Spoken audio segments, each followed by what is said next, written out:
მოგესალმებით. მედია კავშირი ობიექტივი პირდაპირ ეთერში განაგრძობს მაუწყებლობას. გადაცემით ახალგაზრდული სული.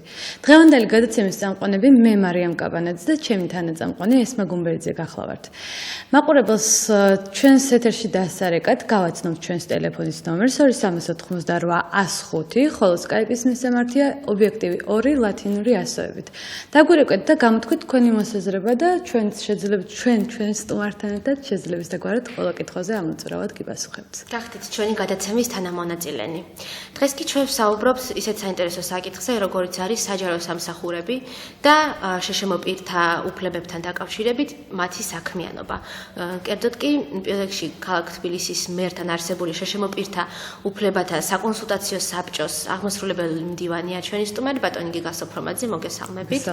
ძალიან დიდი მადლობა მოწვევისთვის, მობრძანებისთვის გადატვირთული გრაფიკის მიუხედავად და ასევე ჩვენ იმედია მოგვიანებით შემოგვიერთება სპორტსა და ახალგაზრდობის საქმეთა სამინისტროს ახალგაზრდობის დეპარტამენტის თანამშრომელი ქრისტინე კაპანაძე. ბატონო გიგა, მოდი თქვენგან დავიწყებ. თუ შეიძლება გვიამბეთ, რა ფუნქციები აქვს ამ საბჭოს, როდის შეიქმნა და მისი მოკლე ისტორია რო გავაცნოთ მაყურებელს. მოგესალმებით, მადლობა მოწვევისათვის. პირველ რიგში დღევანდელ დღეს მოგილოცავთ და მიულოცავთ ტელემაყურებელს.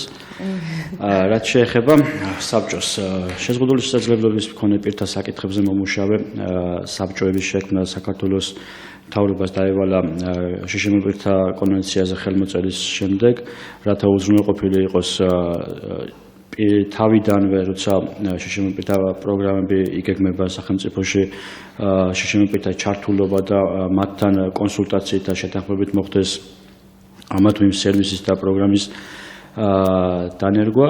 საქართველოში საბჭოები შექმნილია ცენტრალური ხელისუფლების დონეზე არსებობს პრემიერთან საბჭო, არსებობს თბილისის მერთან საბჭო და ასევე ვალდებულება აქვს თითოეულ მუნიციპალიტეტს, იქნება რაიონული თუ თბილისის მერია, რომ შეიქმნას ასეთივე საბჭოები, რათა ჩაერთონ შეზღუდული შესაძლებლობის მქონე პირები მათ მუშაობაში და ის პროგრამები, რაც უნდა შეიქმნას მუნიციპალიტეტებში, იყოს ესე ვთქვათ, შეთანხმებული ამ ადამიანებთან, რადგან თვითონ შეზღუდული შესაძლებლობის მქონე პირებმა უკეთესად ვიცით რა არის ჩვენთვის უკეთესი და ჩვენ თვითონ ვურჩიოთ გადაწყვეტილების მიღებ პირებს შექმნა ჩვენთვის სასურველი გარემო.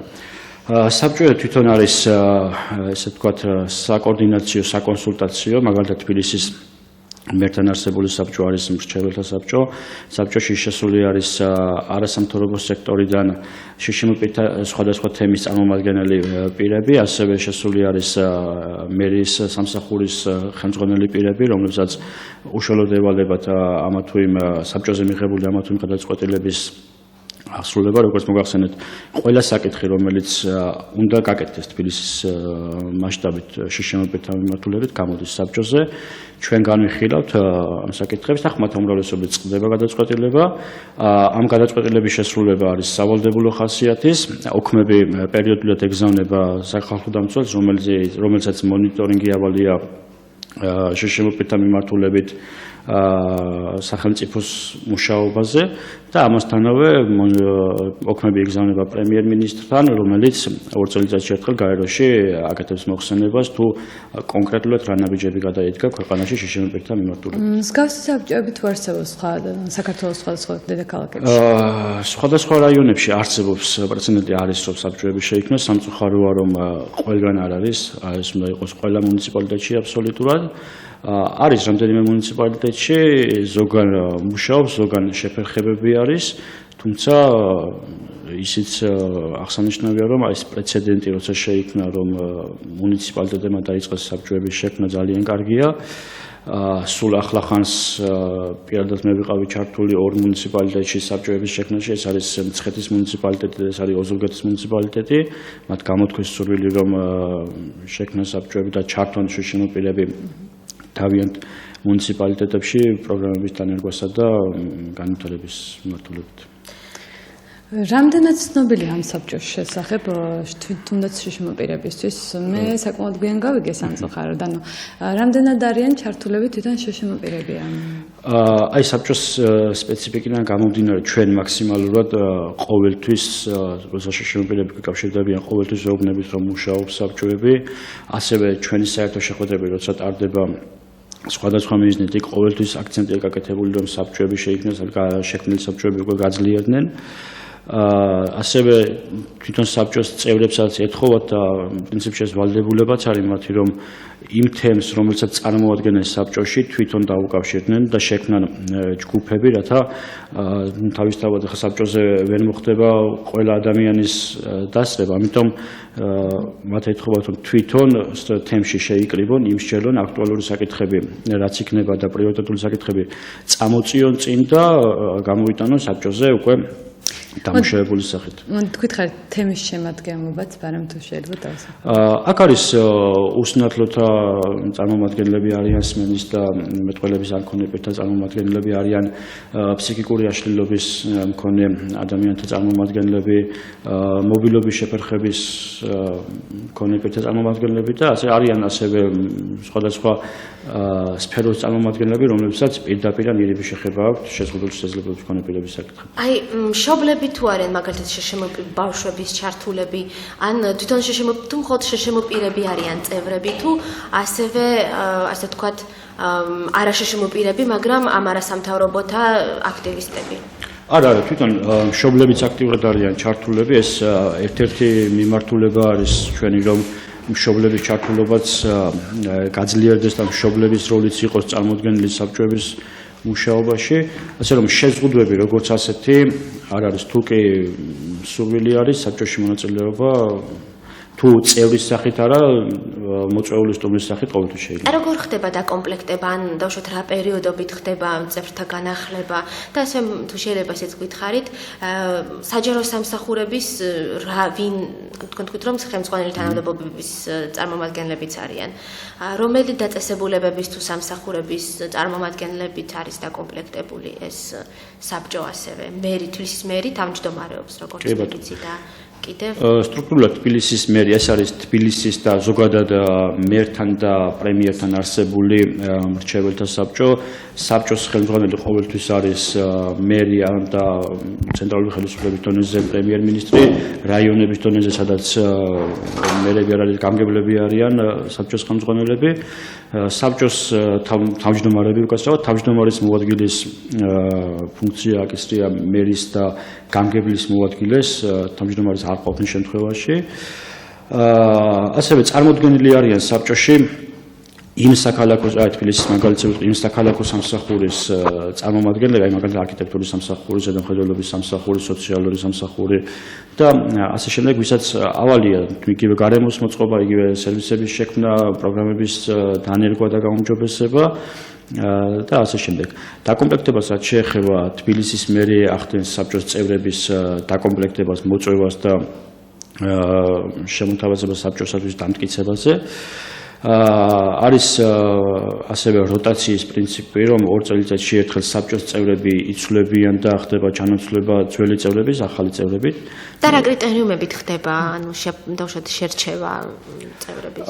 შერჩევის კრიტერიუმები არის უბრალოდ ის რომ უნდა იყოს ადამიანი აქტიური, საკითხი უნდა გესმოდეს და უნდა ქონდეს სურვილი რომ რაღაც სასიკეთოდ შეიცვალოს. ანუ იცით რა არის, მაგალითად უსინათლო დაკავშირიდან თვითონ არჩევენ ამ წარმომადგენელს თუ თქვენ არა, ეს უკვე თემში მუშავდება, კი წარმომადგენელი ვინ სურთ რომ იყოს მათ, თვითონ ამუშავებენ და უკვე მიმართავენ მერს რომ მათი თემიდან კონკრეტულად მათი შერჩეული კანდიდატი იყოს წარმოქმნილი. და წერთა საქმიანობაც არის აბსოლუტურად მოხალისეობრივი, აუნაზღაურებადი, ხო როგორც? კი, საბჭოს საქართველოში მომუშავე შეშინებათა საკითხებზე საბჭოები არც ერთი არ არის ანაზღაურებადი. და შეხვედრები როგორ ხდება? ანუ ეს სავალდებულოა თუ? კი ბატონო, საბჭოს წევრების შეკრება სავალდებულოა, დებულებაში გვიწერია რომ 3 არასაპატიო გაცდენის შემდეგ, როცა საბჭოს მუშაობაში არ იღებს წევრი მონაწილეობას, მათ უჩერდებათ საბჭოს წევრობა.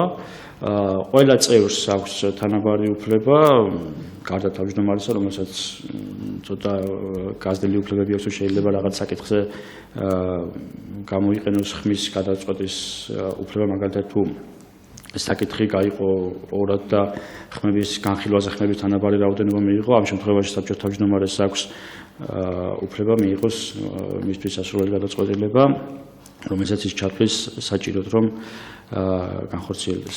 და საბჭოს, მხოლოდ განიხილავს მხოლოდ თვითონ უშუალოდ შშმ-პირებისადმი მიმართულ პროექტებს და საგრანტო განაცხადებს, თუ მაგალითად ზოგადად ქალაქ თბილისის მერიის ყველა პროექტს, პროგრამას, მაგალითად სიტყვაზე ავტობუსების ჩამოყვანის საკითხს, გზების დაგეგმვის, პანდუსების და ასე შემდეგ, ამ საკითხებსაც თუ მხოლოდ უშუალოდ შშმ-პირთა თემში მიმდინარე აქტივობების დაფინანსებას. არა, საბჭო განიხილავს აბსოლუტურად ყველა საკითხს, რასაც თემით ჩათვლის საჭიროდ, რადგან საბჭო უზრუნველყოფს ჩართულობას შშმ-პირთა გადაწყვეტილების მიღებებში.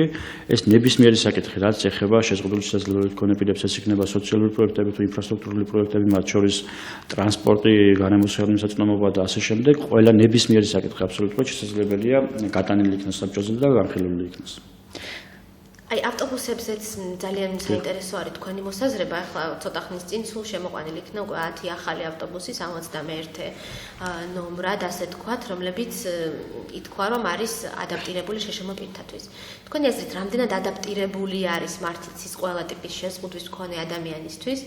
თუ არ არის, რა პრობლემები, რატომ არ არის?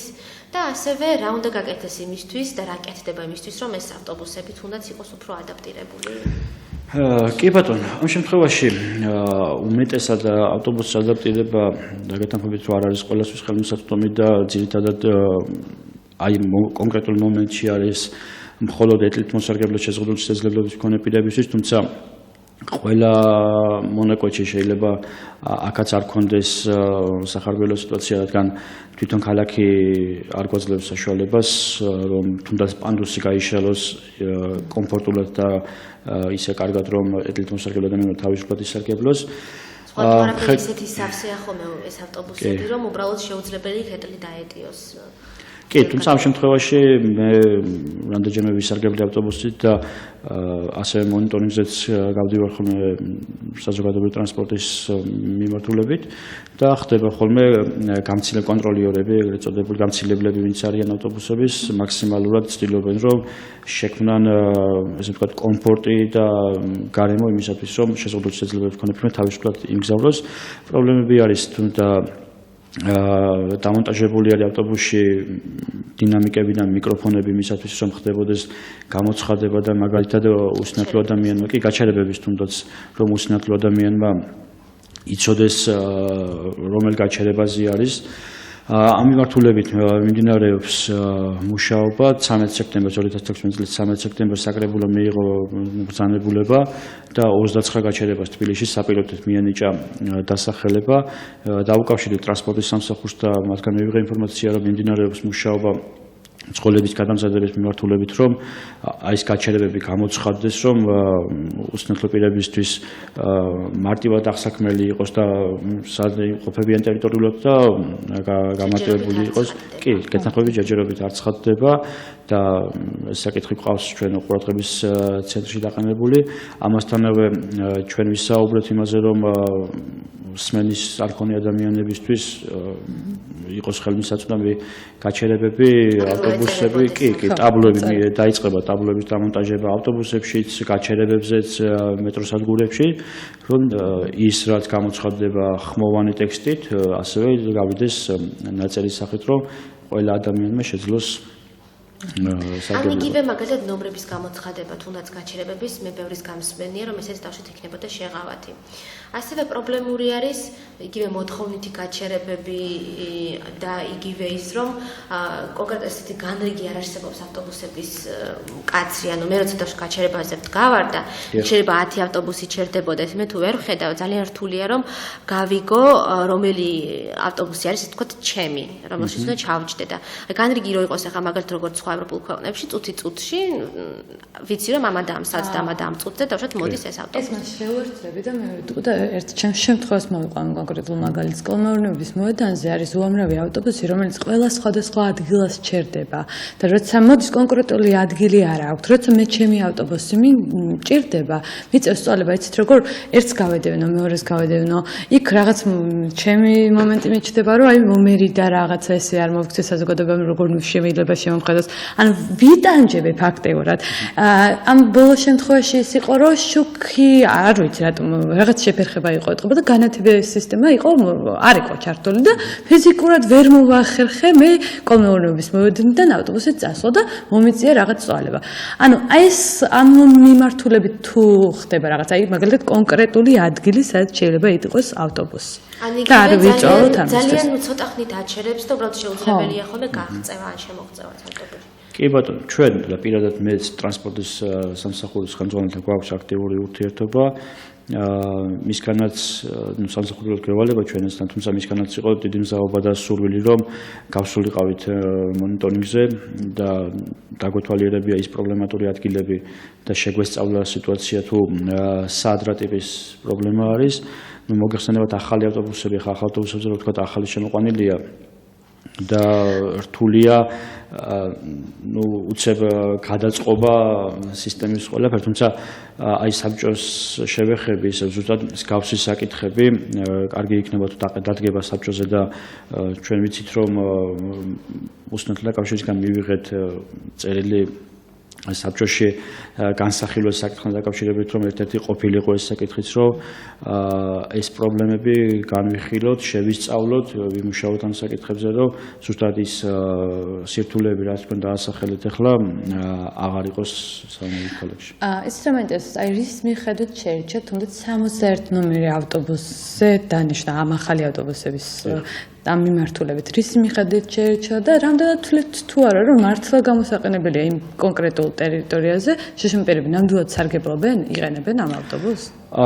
ეს ავტობუსები შეირჩა, გაბარიტები დიდი აქვს და ამის გამო ვერ მოძრაობს ვიწრო ქუჩებში, ამიტომ აქცენტი გაკეთდა შორ მანძილებზე, ეს როგორც ვიცი მოძრაობს ბაგებიდან ორთაჭალის მიმართულებით. და ემსახურება შორ მანძილზე გადაადგილებას, როცა უკვე მარტის ბოლოსთვის დაგეგმილია, რომ ეს 153 ავტობუსი უნდა იყოს შემოსული მთლიანად და გაშვებული იყოს ქალაქში, უკვე ამის შემდეგ შემოვა გამოცხადდება ტენდერი პატარა ავტობუსების შეძენაზე, რომელიც უკვე ვიწრო ქუჩებში მოძრაობს, ამასთანავე ტენდერში აუცილებლად იქნება ჩადებული ავტობუსები უნდა იყოს ადაპტირებული და ეტაპობრივად ეს პრობლემები იქნება აღმოფხვრილი. ასევე ძალიან საინტერესო საკითხი არის უსინათლოთა კავშირი ახსენეთ თქვენ და გამცილებლის საკითხი, ანუ უსინათლო პირებისთვის სერვისის საკითხი თბილისში. ვიცით რომ დაახლოებით რამდენიმე ასეული უსინათლო მაინც ცხოვრობს თბილისში და ამის მიუხედავად თბილისის მერიამ გამოყო მხოლოდ 3 გამცილებლის თანხა, რაც თანხმებით ალბათ რომ აბსოლუტურად არ არის საკმარისი 100 ადამიანის ყოველდღიური საჭიროებების თვის და ადამიანს შეიძლება ძალიან ბევრი სხვადასხვა საჭიროება იყოს. ბევრი პრობლემა იქმნება მაგალითად, როდესაც ადამიანი საავადმყოფოში მიყავთ და 1 საათის მაგერად შეიძლება 6 საათი გაიწელს პროცესი და ვინაიდან საავადმყოფოებსაც და სხვა დაწესებულებსაც თვითონ დაწესებულებებს თავიანთი სერვისები არ აქვთ, იმ გამცირებელს უწევს იქ დარჩეს და დაელოდოს ამ დროს შეიძლება სხვა პირთან ქონდა კიდე ჩანიშნული და ვერ მოასწრო. და ამის მიუხედავად ერთი დიდი პრობლემა არის ისიც, რომ ეს 3 გამცილებელიც არ არის მუდმივად დასაქმებული, ანუ დროებით ედებათ ხელშეკრულებები მხოლოდ 11 თვით და ყოველთვის დგას ეს საკითხი, რომ გაგრძელდება თუ არა, ანუ არადა ეს სერვისი ჩვენთან ახლა უსინათლოები არ მგონია ერთადერთი თუ ამოწყდნენ ღმერთმა დაიხოცნეს ღმერთმა დაგვიფარო ჯარი წერია თორე არ მგონია რომ ახლა შემდეგ წელს დაუშვათ ყველან განიკურნოს ან არ დაჭირდეთ ისეთი ადაპტირებული იყოს გახდეს ქალაქი და ამასთან დაკავშირებით თუ აქვს საბჭოს რაიმე რეკომენდაციები და ამასთან დაკავშირებით თუ კი შემოვა საბჭოზე საკითხი აუცილებლად იქნება განხილული, ზუსტად გამცილებლის პროგრამა მუშაობს იმისათვის რომ ქალაქი ჯერ კიდევ არ არის უსინათლო ადამიანების ადაპტირებული და ჩვენ მაქსიმალურად გვინდა რომ შევუმსუბუქოთ ესე ვთქვათ ყოფა და გადაადგილების სირთულეები უსინათლო პირებს. მე გეტყვით ინფორმაციის სახით, რომ 2015 წელს შშმ პირებს გაეწია 900-ზე მეტი მომსახურება, ანუ გამოძახება იყო 900-ზე მეტი, ისარგებლა ტოტალურად 80-მა უსინათლომ და 2016 წლისათვის დღის მდგომარეობით 1000-ზე მეტი მომსახურება გაწია ჩვენმა სამსახურმა, ანუ გამცილების პროგრამას გულისხმობ და ლოკაციები, სადაც მოხდა ადამიანების მიყვანა და გაცილება, გაორმაგებულია და ორჯერ არის გაზრდილი. თუ კი დადგება საკითხი ამისი, უსინათლოთა კავშირის წარმომადგენელი ჩვენთან საბჭოში არის და საკმაოდ აქტიურად იღებს მონაწილეობა საბჭოს მუშაობაში, ჩვენ დიდი სიამოვნებით გავეცნობით მის აი თუ კი წარმომადგენელი და არ არის, ანუ ის თუ არა და სხვა პირს აქვს უფლება რომ შემოიჭრას. კი, არ არის პრობლემა, შეგიძლიათ მეც მომართოთ, ან საბჭოს ნებისმიერ წევრს მიმართოთ და თხოვოთ ამათ იმ საკითხის დაყენება, შეგიძლიათ ითხოვოთ რომ სტუმრის მოწვეული სტუმრის სახით დაესწროთ საბჭოს. და თუ თქვენი თვლით რომ თქვენი საკითხი საბჭოზე არ დგას სათანადოდ და არ ექცევა ის ყურადღება როგორც საჭიროა, შეგიძლიათ მოითხოვოთ საბჭოზე დასწრება და თქვენ წარმოქმნოთ. გთხოვთ მაშინ ამას საჯაროდ რომ ეს კი, სიამოვნებით, ამ ეტაპზე მიმდინარეობს საბჭოს შეკრებაზე საბჭოს ხომის ჩანიშვნა, კი ბატონო, დიდი სიამოვნებით შეგატყობინებთ თარიღსაც. აი მაგალითად არის სახელმწიფო სტრუქტურები, სადაც სახელმწიფო აკეთებს ადაპტირებულ გარემოს. თუ აქვს თქვენ საბჭოს იმის შესაძლებლობა, რომ კერძო კომპანიებს დაავალოს ის, რომ თავიანთი სტრუქტურის ტერიტორია მოაწესრიგონ ადაპტირებული გარემოთ. ამის ამ საკითხების მოგვარებას ავალებს 2014 წლის 6 იანვრის დადგენილება ნომერ 51 დადგენილება, რომლის მიხედვითაც 5 წლიანი ვადა მიეცა საქართველოში არსებულ კერძო და სახელმწიფო შენობებს, სახელმწიფო სამსახურებს და უწყებებს გარემოს მოწყობისათვის.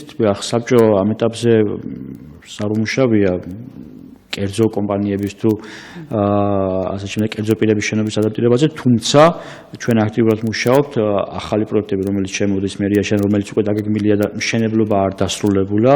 ჩვენ აქტიურად მუშაობთ ზედამხედველობის და არქიტექტურის სამსახურებთან ერთად, რომ ადაპტირება მაქსიმალურად იქნას გათვალისწინებული ყველგან. და ამ 51 დადგენილების შეუსრულებლობის შემთხვევაში აი სანქციები თუ ეკისრება დაწესებულებებს და ორგანიზაციებს. კი ბატონო, საჯარიმო სანქციები არის ამასთან დაკავშირებით, თუ შესაძლებლობით შესაძლებელი მქონე პირების საჭიროებები არ იქნება გათვალისწინებული, თუნდაც პროექტის შეტანის მომენტში პროექტი არ გადის, დაიბლოკება და უბრუნდება სამსახურის შესაძლებლად და თუ მაინც მოხდება ისე რომ კი, თუ მშენებლობა ჩაატარა მაინც პროექტის დარღვევით, თუ მაგალითად პროექტში იქნა ადაპტირება გათვალისწინებული და მშენებლობა და არ შეასრულა ისე როგორც პროექტში არის, ამ შემთხვევაში საჯარიმო სანქცია დგება თავისთავად. აი ცოტა მაინტერესებს, აი ხა ვკითხოთ, ძალიან ისე გამოვიდა უსინათლოებთან დაკავშირებით გისოთ შეკითხოს, მაგრამ ეს ჩვენ რადგან გვაწუხებს, სარგებლობთ აქტიურად ამიტად.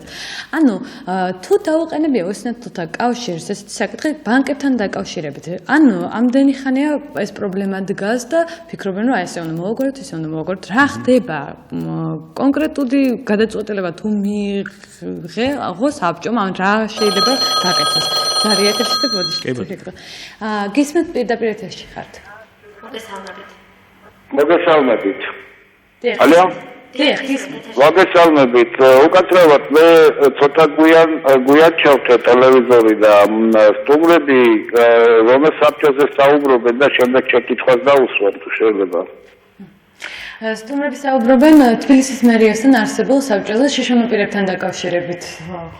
გასაგებია, მაგ საბჭოში ადრე იყო ბატონი რატიანა თამიშვილი, მე მაგ საბჭოზეა საუბარი. მე მინდა თქვენ სტუმრებს შევეკითხო ორი შეკითხვა მაქვს. პირველი რომ ქალაქ თბილისის მერია, მე ვარ საქართველოს უსინათლო უფლებადაცვის ასოციაციის თავმჯდომარე ვალერი ოზმანოვი, გეცოლა. პირველი რომ ის მერია აფინანსებს დაახლოებით 9 გამცილებებს და რეალურად მუშაობენ 3, რატო არ ექცევა ამას ყურადღება, ეს ერთი და მეორე და უმთავრესი უსინათლო და საზოგადოება როცა იყო 26 წლიდან 97 წლამდე ყველა ქალაქში, აბსოლუტურად ყველა ქალაქში, ყველა რაიონში იყო მინიმუმ 1 ან 2 საწარმო.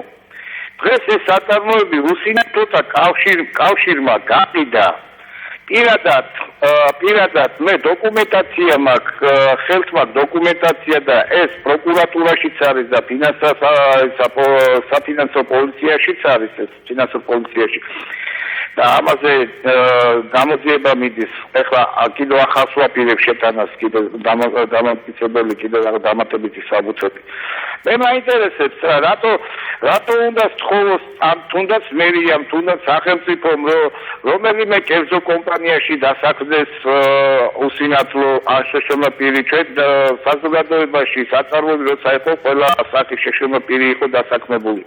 და დღეს ეს ქონება ისე გაიყიდა, სულ ახლა ხან რამოდენიმე თვის წინ ჯანი კალანდაძეს ქუჩაზე გაიყიდა კულტურის სახლი, რომელიც ერთადერთი იყო დარჩენილი და ადმინისტრაციულ შენობასაც იყენებდნენ და დღეს ისიც გაიყიდა 4 მილიონ აშშ დოლარად და რიგით უსინათლო და 1 თეთრი არ წასულა. რატო არ ინტერესდება ამაზე მერია? ბატონო, ვის სახელზე გაიყიდა? ვინ არის შეგძენი თუ? არ ვიცი, კომპანია იქ რაღაცა სასტუმრო და კაზინოს მაგვარი რაღაცა შენდება და ახლა აი ამას ვიკვლევ ახლა რომ დავადგინო მე ის ვინ შეიძინა, ვინ არის რა ორგანიზაცია. აი ამაზე თუ შეიძლება რომ პასუხი გამცეს, დიდი მადლობა. ბატონო, აუცილებლად გავითვალისწინებთ თქვენს შემთხვევას. ამ შემთხვევაში ბატონი გიგავერ გიპასუხებთ ამ შეკითხვაზე და ჩვენ აუცილებლად გავაკეთებთ გადაცემას და იმედია უსინათლო კავშირი დაგვთან ხდება ამ საკითხთან დაკავშირებით რომ გვესტუმროს სტუდიაში და თქვენ თხოვნით აუცილებლად გავაკეთებთ ამ გადაცემას. ეს უნდა დამეთანხმება. მართლა არ ვიცოდი რომ 9 თურმე 9 გამცილებელი ფინანსდება და მხოლოდ 3 ძალიან სამწუხარო თუ მართლაც ასეა. დიდი მადლობა თქვენს არისთვის და თქვენ კი ბატონო, მე ეს ინფორმაცია მაქვს, რომ 3 გამცილებელი ფინანსდება, თუმცა მოვიკითხავ აუცილებლად ამ ფაქტს დაინტერესდება. აი რაც შეეხება ბანკებთან დაკავშირებით კითხეთ წერანდა. ანუ როგორ თუ დაყენებულა საკითხი ხო, ანუ საკითხი და როგორ შეიძლება მოგვარდეს ეს რამდენად სწორედ დააყენეს ეს საკითხი, თუნდაც უსინათლოთა კავშირმა.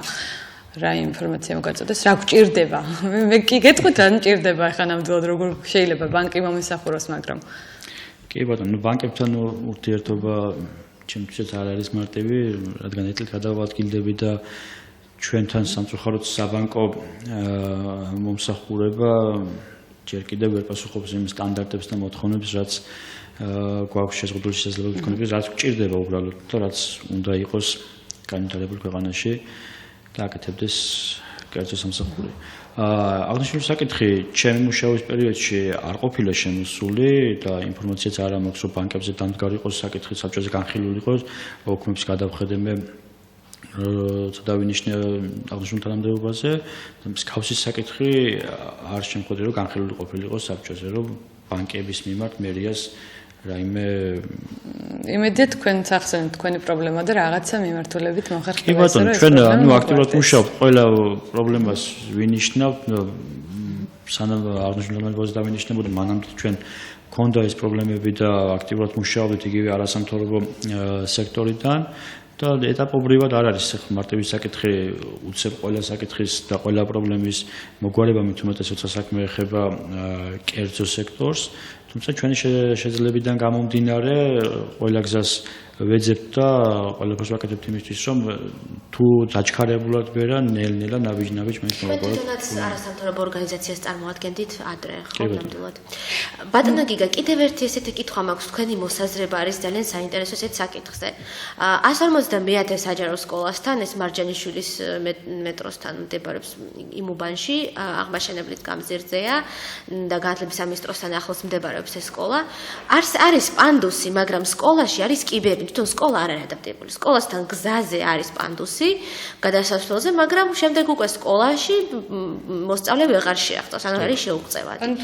ფაქტობრივად გამოდის, რომ აზრი ანუ რაღაცა ორმაგი ხარჯი გამოდის და როდესაც ჩვენ ხშირად გვეუბნები ხოლმე საჯარო მოხელეები, რომ იცით რა, რაღაცის კეთება მაინც დაიწყო, მაგრამ ბარემის რაღაცა ბოლომდე ისე გაკეთდეს, რომ შემდგომ მეორედ ხარჯვა აღარ იყოს საჭირო, ხომარჯობია, ვიდრე ერთხელ უბრალოდ დაწყების გამო დავიწყოთ და შემდეგ უკვე რეალურად დავიწყოთ და ამაში კიდე დამატებითი თანხები გადავიხადოთ. და აი რა იწვევს ამ პრობლემას თქვენი აზრით? კი ბატონო, მსგავსი პრობლემები სამწუხაროდ ჯერ კიდევ გვაქვს, თუმცა სკოლის ფაქტი ეს უკვე განათლების სამინისტროს პრეროგატივა, სამწუხაროდ თბილისის მერია ვერ ერევა ამ მიმართულებით და თუმცა საბჭოზე მაინც შეიძლება რომ განვიხილოთ და ვისაუბროთ და რეკომენდაციის სახით და თხოვნის სახით მაინც მიმართოთ განათლების სამინისტროს, რომ მსგავსი პრეცედენტები აღარ იყოს.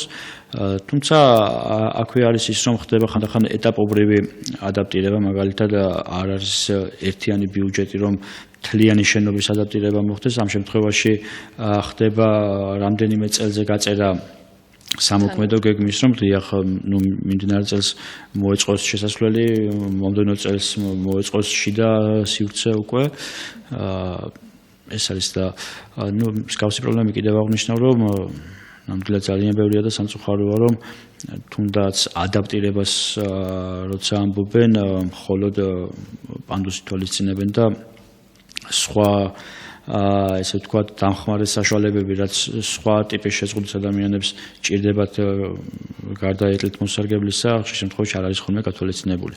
თუმცა აქვე აღნიშნავ, რომ თბილისის მერია და კონკრეტულად სპორტის და ახალგაზრდობის საქმეთა საქალაქო სამსახური მუშაობს ინკლუზიური განათლების მიმართულებით და უკვე მათი მეშვეობით შეძენილი არის 6 ადაპტირებული ავტობუსი, რომელიც თბილისის მასშტაბით ემსახურება შეზღუდული შესაძლებლობის მქონე პირებს სკოლაში მისვლასა და უკან დაბრუნებაში. ჩვენ ამასობაში სპორტის და ახალგაზრდობის საქმეთა სამინისტროს წარმომადგენელიც შემოგვიერთ და მივასალმები ქრისტინეს. მოგესალმებით. ძალიან დიდი მადლობა, რომ მოახერხეთ მოსვლა რაღაც პრობლემების და საცობების და ასე შემდეგ მივხედავად. თუ შეიძლება თქვენ გვიამბეთ თქვენი დეპარტამენტის საქმიანობის შესახებ და შეშემო პირთა კუთხით რა საკითხებს და რა პროექტებს ახორციელებთ ამ ეტაპზე. მოგესალმებით კიდევ ერთხელ. პირველ რიგში თქვენს და თქვენ მაყურებელსაც მივაცავ ბარბარობის ბრწყინვალე დღესასწაულს.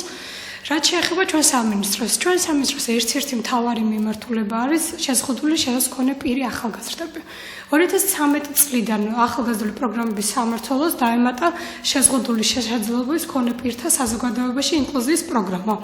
ამ პროგრამას სანამ დავიწყებდით, უშუალოდ ჩვენი დეპარტამენტის ხელმძღვანელობის ბატონო გზარ კანდელაკის კოორდინირებით შეიკრიბა საბჭო, სადაც წარმოდგენილი იყო შეზღუდული შესაძლებლობის მქონე პირთა საკითხებზე მომუშავე ორგანიზაციების ხელმძღვანელობა. კითხეთ მათ თუ რა საჭიროებები ედგათ შეზღუდული შესაძლებლობის მქონე პირებს, პირველ ეტაპზე რა ნაბიჯები უნდა გადაგვედგა და სწორედ აი ამ შეხვედრების შემდგომ დაიგეგმა ჩვენი მომდევნო ნაბიჯები. ყოველ წლის ბოლოს რა თქმა უნდა ჩვენ ხვდებით ხოლმე სხვადასხვა ორგანიზაციებს, რომლებიც მუშაობენ შეშმპირთა საკითხებზე, ვაკეთებთ ჩვენი პროექტების SWOT ანალიზს, რა იყო კარგი, რა გვაქვს გამოსასწორებელი, რა უნდა გავაკეთოთ შემდგომში და სწორედ მსგავსი შეხვედრების საფუძველზე იგეგმება ჩვენი ყოველი მომდევნო წელი. და აი რა მიმართულებები არის ის, რაც თქვენ შეიმუშავეთ აი ამ გეგმის შესაბამისად? ძირითადად ჩვენ მუშაობთ, ანუ ჩვენი ერთ-ერთი მთავარი ნიშა არის და იყო არაფორმალური განათლება, სხვადასხვა კულტურული და სპორტული აქტივობები. ანუ არასავალდებულო, არასასკოლო და არასაუნივერსიტეტო განათლება მაყურებელს განათლების სფეროში ეს განათლების სამინისტრო კოორდინირებს. ჩვენ ანუ ამ წლების განმავლობაში ძალიან ბევრი კარგი პროექტი შევქმენით. უშუალოდ სანამ მაგალითის სახით პარაცენტრი დაიწყებდა პარაკალათბურთის გუნდი შექმნა, სწორედ სამინისტროს ეგიდით შეიქმნა.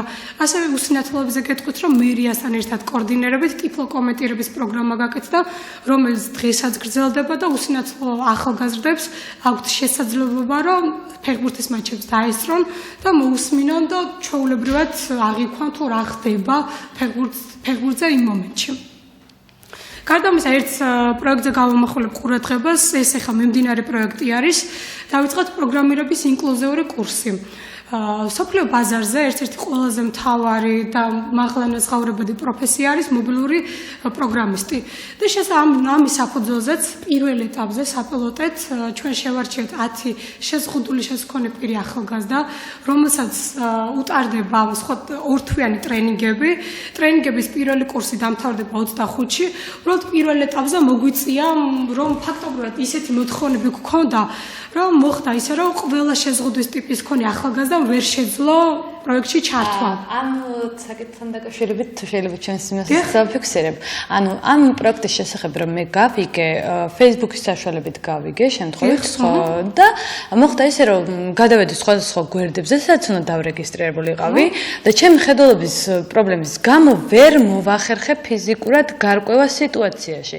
ამიტომ მოხდა ისე, რომ მე ვეღარ სამწუხაროდ მე ვეღარ მოვახერხე ამ პროექტში მონაწილეობა და დავრჩი ის, ანუ გული კი დაწყდა. გადიგებული შიფტით არ იყო თუ რა პრობლემა ქონდა თუ გამხმოვანებული დარეგისტრირებას რო ვაჭერდი, ანუ დარეგისტრირებას რო ვაჭერდი და გავდიოდი რაღაცა იმას.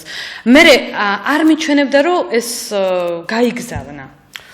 მარიამ ვერ გაგცემთ მაგითხვაზე პასუხს, იმიტომ რომ ჩვენ სპეციალურად არ გეტყვით მაგათად გოდერძი ერთ-ერთი ჩვენ უსინათლო მონაწილე იყო, რომელიც შესარჩევ ეტაპზე იღებდა მონაწილეობას. გოდერძი თავისუფლად შეავსო, მე როგორც ვიცი აპლიკაცია და აპლიკაციას დაფიქსირებული ყავდა 4 უსინათლო ახალგაზრდა. შესაძლებელია ეს პროგრამა არ გამორიცხავ რომ გაჭედა რაღაც მომენტში, იმიტომ რომ ეს ზოგადად ისედაც ხდება ხოლმე, როდესაც აპლიკაციები რაღაც შეფერხება აქვთ ინტერნეტ სივრცეში.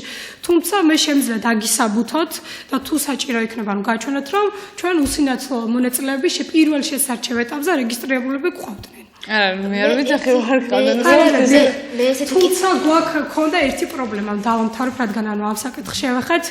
პირველ ეტაპზე, როდესაც ჩვენ შესარჩევი ეტაპი, რა თქმა უნდა, გოდერძიმ კარგად პირველი შესარჩევი ეტაპი გაიარა, თუმცა მეორე, მესამე ეტაპზე შეიქმნა ესეთი პრობლემა, რომ უშუალოდ ის პროგრამა, სადაც მობილური აპლიკაცია ისწავლება, არ იყო უსინათლოებისთვის ადაპტირებული, ანუ ქართულ სივრცეში, სამწუხაროდ ქართულ სივრცეს არ ქონდა, თქვათ, სოფლიო ბაზრიდან ნებადართული.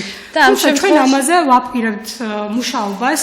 როდესაც პროექტების პირველი ეტაპი დამთავრდება, უშუალოდ უსინათლო საკითხებზე მომუშავე ორგანიზაციებს მოვიწვევთ იმ პროგრამისტებს, რომლებიც წლების განმავლობაში მუშაობენ ამ საკითხებზე და უშუალოდ ის კომპანია, რომელმაც პირველ ეტაპზე ტენდერი აიღო, ლემონდო გრუპი, მზად არის, რომ სოფლიო ბაზარზე მოიძიოს ინფორმაცია თუ რა ხდება ამ კუთხით და როგორ უნდა შევძლოთ ამ პროგრამის ინკლუზირება, ისე რომ მომდევნო ეტაპზე უსინათლო ახალგაზრდებით ჩაერთვან. ანუ არაფერი ჩვენს გარეშე, ჩვენს შესახებ ჩვენს გარეშე. ერთი ესეთი კითხვა მაქვს კიდე ქრისტინა თქვენთან აუცილებლად დასასმელი. იმისთვის რომ პროგრამირება ვისწავლოთ, რაღაცა კომპიუტერული დონე უნდა კონდეს კომპიუტერის ფლობის და რამდენად ჩაუტარდა უშოთ რამდენად ადვილი იყო ისეთი უსინათლოების და სხვა ტიპის შეშემოპირების მოძიება, რომელსაც უკვე საკმაოდ კარგად ფლობდნენ კომპიუტერულ უნარებს, იმისთვის რომ უკვე პროგრამირებაც ესწავლათ. ეს ზოგადად როგორ გითხრათ, იცით, მონაწილეობის პირველ ეტაპზე ორმა უსინათლო ახალგაზრდამ საკმაოდ კარგად გადალახა. შესარჩევი პროცესი იყო ძალიან მარტივი, მოირთხოვდა ელემენტარულ უნარჩვევებს, უბრალოდ ელემენტარული უნარჩვევა იყო კომპიუტერთან მუშაობა და უნდა შეეცვლათ უბრალოდ მათ ერთ-ერთი ანკეტა, რომელიც რა თქმა უნდა თავისუფლად შეეძლო წაიკითხა უსინათლოებისთვის შექმნილ სპეციალურ პროგრამას. ხმოვანებელ პროგრამას. დიახ, ბოდიშით და ანუ ამის საფუძველზე რა თქმა უნდა ასევე რაღაც ელემენტარულ ინგლისურის ცოდნას ითხოვდა, ელემენტარულ ასოების ცოდნა უშუალოდ არა უსინათლოებისთვის, არამედ სხვა შეზღუდვის მქონე ადამიანებისთვის, იმიტომ რომ ყავდნენ მაგათად ეტლით მოსარგებლეები, რომლებიც ვერ ცნობდნენ ინგლისურ ასოებსაც. შესაბამისად მათ გაუჭირდებოდათ რა თქმა უნდა, მაგრამ ეს პროგრამირების კურსი გათვლილი იყო ფაქტობრივად იმ შეზღუდული შესქონე პირებზე, რომლებიც ელემენტარულ იმ უნარჩვებს აკმაყოფილებდნენ, რომელიც აუცილებელი იყო იმისთვის, რომ დაუფლებოდნენ პროგრამირების კურსს. ანუ წეღან აღნიშნეთ ისმენს, რომ გადალახა გოდერძიმეს პირველი ტური, მაგრამ ფიზიკურად და არა მისი პრობლემის გამო ვერ მოხერხდა მეორე ტურში მონაწილეობის მიღება. და საკმაოდ სამწუხაროდ ამის გამო მოხერხდა მისი პროექტიდან გამოთიშვა, ხო ესეა? არა, თქვათ ესეც არ ყოფილა, მაგრამ მეორე პროექტში მან მიიღო მონაწილეობა, მეორე ეტაპზე უკაცრავად და მეორე ეტაპზე ფაქტობრივად მას ინფორმაციის მოძიებასთან დაკავშირებით ქონდა უკვე პატარა кейსები, მივეცით მას, რომ ანუ რაც ითვალისწინებდა, რომ მოეძიათ ინტერნეტიდან გარკვეული ინფორმაცია და დაეწერათ ეს და ამ შემთხვევაში ქულები დაიწერა უშუალოდ ტენდერში ვინც მოიგო ორგანიზაციამ იმ ორგანიზაციამ ჩაატარა ეს შესარჩევი ეტაპი და მეორე ეტაპზე გადასულიყო 18 ადამიანი და 18-დან ამორჩა 10. თუმცა გოდერძი უნდა ვაღიარო რომ საოცრად ნიჭიერი ახალგაზრდაა მიუხედავად იმისა, რომ მას რაღაცები გაუჭირდა მეორე ეტაპზე, ამის მიუხედავად ჩვენ ვაპირებთ, როდესაც დავამთავრებთ კურსს, გოდერძისა და ანუ ასევე სხვა იმ ადამიანებთან ერთად, რომლებიც მუშაობენ უსინათოთა საკითხებზე, სპეციალისტებთან ერთად დავსვათ მრგვალი მაგიდის ირგვლივ და გავიაროთ ის საკითხები თუ როგორ უნდა მოვახდინოთ ამ პროგრამირების კურსის ადაპტირება უსინათლობისთვისაც. აი შშმ პირთა გადაწყვეტილების მიღების პროცესში ჩართვასთან დაკავშირებით ძალიან მნიშვნელოვანია კითხვები და საკითხები. კერძოდ, რამდენად კი ბატონო გასაგებია არსებობს შშმ პირებზე ორიენტირებული პროექტები, მაგრამ რამდენად უწყობს თქვენი სპორტის და ახალგაზრდობის სამინისტრო ხელს შშმ პირთა ისეთ პროექტებში მეინსტრიმინგს, რომლებიც უშუალოდ შშმ პირებზე არ არის სპეციალურად გათვლილი. სხვა ტიპის პროექტებზე. რამდენად უზრუნველყოფთ და ცდილობთ, რომ აი ასეთ პროექტებში უზრუნველყოთ შშმ პირთა ჩართულობა. ჩვენ მაქსიმალურად მივიწევთ ინკლუზიისკენ, რაც რა თქმა უნდა ითვალისწინებს, რომ შშმ პირები ჩავთოთ იმ აქტივობებში, რომლებიც არ იყვნენ აქამდე ინკლუზიური. მაგალითისთვის დაგესახელებ სკაუტურ ბანაკს, რომელიც წლების განმავლობაში ხორციელდება საქართველოში, ყოველ ზაფხულს და აქამდე არ იყო პრეცედენტი, რომ შეზღუდული შესქონე პირი ჩართულიყო ამ ბანაკში. თუმცა ჩვენ მოვახდინეთ ამ ბანაკის ადაპტირება, ინკლუზია და შევძელით, რომ წელს პირველ ეტაპზე საპილოტოდ 10 შეზღუდული შესქონე პირი ჩართულიყო ამ ბანაკში. და რა ღონისძიებები იქნა გატარებული ადაპტირების კურსში? ადაპტირების თვალსაზრისით პირველ ეტაპზე მოვიწიეთ საბჭო, რა შეიძლებოდა და რა ტიპის შეზღუდვის მქონე ახალგაზრდის ჩართვა შეიძლებოდა პირველ ეტაპზე სკაუტებთან და რა თქმა უნდა ეს პირველში ვკითხეთ სკაუტებს, ვინაიდანაც მათი ბაზა როგორ შეიძლებოდა რომ მომხდარიყო ადაპტირება. პირველ ეტაპზე ჩაერთო მცირე ხედველები და სმენად დაქვეითებული ახალგაზრდები, თუმცა სამომავლოდ რა თქმა უნდა ვითვალისწინებთ იმ ფაქტს, რომ ჩაერთო ნაწილს მოსარგებლე ადამიანებიც და კონვენციის საფუძველზე ისინი სამომავლოდ მოახდენენ საპირფარეშოების ადაპტირებასაც, მოახდენენ გარემოს ადაპტირებას, ისე რომ ნაწილს მოსარგებლებიც ჩაერთონ ამ კონვენციებში. გაეროს 2006 წლის შშმ პირთა უფლებათა კონვენციაზე არის საუბარი მაყურებლისთვის ცხადი რომ გახდეს. კიდევ ძალიან საინტერესო საკითხია თქვენ ასევე აფინანსებთ გარკვეულ საგრანტო პროექტებს თქვენ დეპარტამენტი და როგორ ხდება აი ამ კონკურსში პროექტების შერჩევა, დაფინანსება, მათი მონიტორინგი, თვალყურის დევნება, შეფასება და ასე შემდეგ, კონტროლი? ჩვენ დეპარტამენტის ფარგლებში ეს ჩაგისწორებთ, არანაირი გრანტები არ გაიცემა. სპორტისა და ახალგაზრდობის საქმეთა სამინისტროს აქვს სიპები, ბავშვთა ახალგაზრდობის ეროვნული ცენტრი, სადაც ასევე არის შშმ პირთა საკითხებზე მომუშავე სამსახური და მეორე არის, რომელზეც თქვენ გულისხმობთ, ბავშვთა და ახალგაზრდობის ეროვნული ფონდი, რომელიც რა თქმა უნდა ყოველწლიურად გასცემს გრანტებს. და ერთ-ერთი მთავარი პრიორიტეტული მიმართულება არის შეზღუდული შესქონე ახალგაზრდები.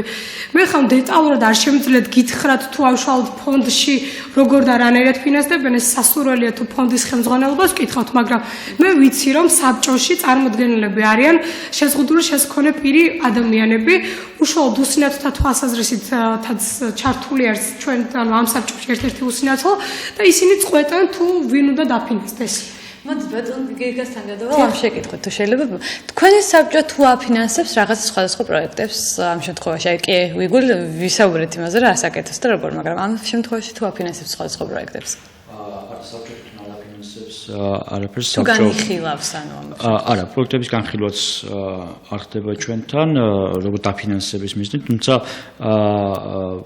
არის ისე რომ აი რომელი პროექტის უნდა შემოვიდეს მერიაში აი თუ მაგალითად მერიისთვის არის პროგრამა პროექტი და ის ემთხვევა მერის ბიუჯეტში ჩადებულ მუხლებს ამ შემთხვევაში კი ბატონო საბჭომ შეიძლება განიხილოს ესეთი პროექტი და მიიღოს გადაწყვეტილება მერის სამსახურის მიერ დაფინანსდეს თუ არა აღნიშნული მიმართულება და სხვა ტიპის დაფინანსების მოძიებაზე საბჭო არ მუშაობს რომ პროექტები დააფინანსოს. გასაგები მადლობა.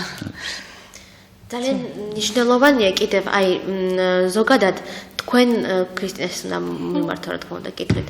რა პროექტები იგეგმება მომავალში? ანუ შშმ პირთა კუთხით ახლა წელი მთავრდება ზუსტად და ალბათ მალე ეგექნებათ შეხვედრა აი ამ საბჭოსი, ანუ იმ შშმ პირთა ორგანიზაციათა ხელმძღვანელობებთან და სხვა შშმ პირებსაც თუ აქვთ შესაძლებლობა რომ აი ამ საბჭოში ჩაერთონ, ანუ არა რომელიღაცა ორგანიზაციის ხელმძღვანელს, ზოგადად წინასწარ შერჩეულს და დანიშნულს თუ ასე შემდეგ, არამედ ვიღაცას ასე თქვათ სხვა პირს შეიძლება ნაკლებად გავლენიას და რა როგორ ხდება აი ამ საბჭოს მიერ გადაწყვეტილების მიღება. გეტყვით ერთს რომ სამინისტროში გვაქვს ცვლილებები, აქამდე თუ სამინისტრო ახორციელებდა რაღაც კონკრეტულ პროექტებს, დამეთანხმებით ალბათ რომ სამინისტრო არ არის სერვისების მიმწოდებელი ორგანო. პირველ ეტაპზე, როდესაც დავიწყეთ ამ საკითხზე მუშაობა, საქართველოში არ იყო არანაირი მოსამზადებელი პლატფორმა და მოგვიწევ რომ სამინისტრო შეგვეთავსებინა რაღაც სერვისები და რაღაც გარკვეული პროექტების უშუალოდ ჩვენ დაგეგმარება. მაგრამ ამ ეტაპისთვის ჩვენ უკვე ვფიქრობთ რომ მზად ვართ რომ გადავიდეთ განვითარების ახალ ნაბიჯზე და შესაბამისად უშუალოდ პროექტებს და სერვისებს განახორციელებს ჩვენი სიპები. კიდევ ერთხელ დავასახელებ ამას ბავშვთა და ახალგაზრდობის ეროვნული ცენტრი, რომელიც მდებარეობს ვაჟა-ფშაველზე და სადაც არის უკვე კონკრეტულად შევპირთა საკითხებზე მომუშავე სამსახური და მეორე ბავშვთა ახალგაზრდობის ეროვნული ფონდი. უშუალოდ სამინისტრო რაც შეეხება დაგეგმავს პოლიტიკას, ვაპირებთ რომ მომავალ წელს რომ დავიწყოთ პოლიტიკის დოკუმენტზე მუშაობა, შევქმნათ კონკრეტული გაიდლაინები, ამ ეტაპზე მოლაპარაკებები გვაქვს მსოფლიო ბანკთანაც, რომელთან ერთადაც გაზაფხულზე ვაპირებთ დავიწყოთ კვლევა შეზღუდული შემდგომი პირი ახალგაზრდების რაოდენობრივი და საჭიროებრივი კვლევა და ჩვენ რა თქმა უნდა სამინისტრო ანუ ახალგაზრდული დეპარტამენტის ფარგლებში უშუალოდ გაუწევს კოორდინირებას ჩვენი სიპების პროექტების მონიტორინგს და პოლიტიკის დოკუმენტის შექმნას.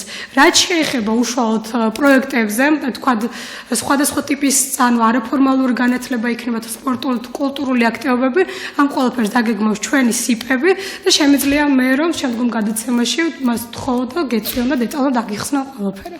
მადლობები დაგრჩებით აუცილებლად. ნამდვილად ნიშნავად მოწვევას აუცილებლად. ნიშნავანი პროექტი რაც დაგეგმილია ბატონო გიგო მოდით თქვენ გითხარით ამ საბჭოში რა საკითხები განიხილება. რა საკითხები განიხილება. საბჭოში ნებისმიერი საკითხი განიხილება როგორც ამ ეტაპისთვის. არა, ამ ეტაპისთვის ნუ ეს უკვე საბჭოს წევრების გადასაწყვეტი არის რომელ საკითხს და კი რომელ საკითხს განიხილავენ საკუთარ თემში, რომელ საკითხს წამოწევენ პრიორიტეტულ ანუ ამ წუთას არაფერი არ განიხილება? ამ წუთას მიმდინარეობს განაცხადების უბრალოდ საკითხების მიღება. კი, ჩვენ დავაანონსეთ, მივწერეთ საბჭოს წევრებს, რომ ხდებოდა საბჭოს ჩანიშვნა და შემოიტანა წინადადებები თუ რა საკითხები უნდა განიხილოს. ამ ეტაპზე მიმდინარეობს ამ წინადადებების მიღება. უკვე ამის შემდეგ ჩაინიშნება საბჭოს სხდომის თარიღი და განიხილება და ამის შემდეგ იქნება უკვე ცნობილი თუ რომელი საკითხები გავა საბჭოს კონკრეტულად ამ სხდომაზე და რომელი გახდება შესაძლებლად სავალდებულო. აი აქ უკვე რამდენიმე საკითხით წამოიჭრა. ქრისტინე, თქვენთან ერთი კითხვით მინდა აუცილებლად გადავიდე. რაღაც ხმა გავრცელდა თითქოს და სპორტის და ახალგაზრდობის სამინისტრო შესაძლოა გაუქმდეს. აი რამდენად მართალია ეს?